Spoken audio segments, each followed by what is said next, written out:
first topic, the stay hot shock. And it would be easy to sit here and just pick the Detroit Lions. But I think the real shock is just how badly the Crimson Tide rolled over the Georgia Bulldogs. Pun intended, of course.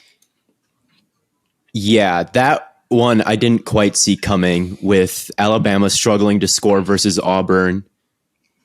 Georgia averaging less than a touchdown a game allowed on defense. It just kind of seemed like, okay, this is the year where Bama's offense maybe isn't quite as sharp. Georgia's defense is like historically good. This is the year Georgia can get them. And they got steamrolled. They got absolutely steamrolled. And what it was, and all it was Bama being too fast. They were too fast. Bryce Young, there were times where, Georgia could stuff the run and Alabama's running back was hurt. So they didn't really get much going on the ground. It didn't really matter because the pass rush was not really getting home to Bryce Young. And when he started to take off, no one was around to catch up with him. Jamison Williams, he just blew by the coverage multiple times.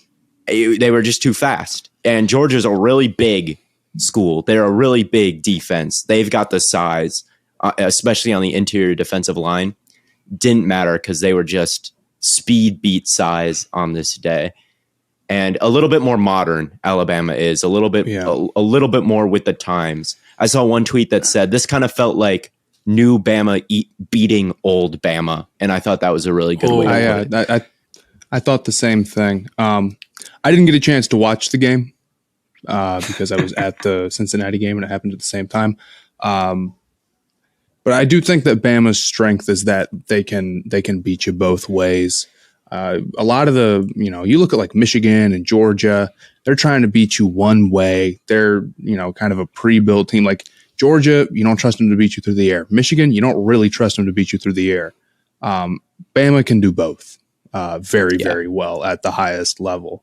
And when you have a great head coach who knows he can play to the weaknesses of the other team, it's very tough to beat them. I remember watching a video last year of Nick Saban, and that was one thing that he really wanted to emphasize was evolution and not staying the same. And, especially with his defense, he was like, the way we look at things, we're averaging the least amount of points allowed defensively, but to us, we're not doing good enough.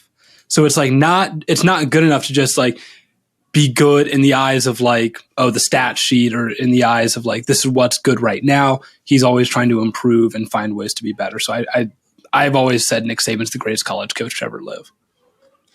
Yeah, he's ridiculous. And the stuff he does on defense is more complicated than a lot of NFL schemes. Like it is that good.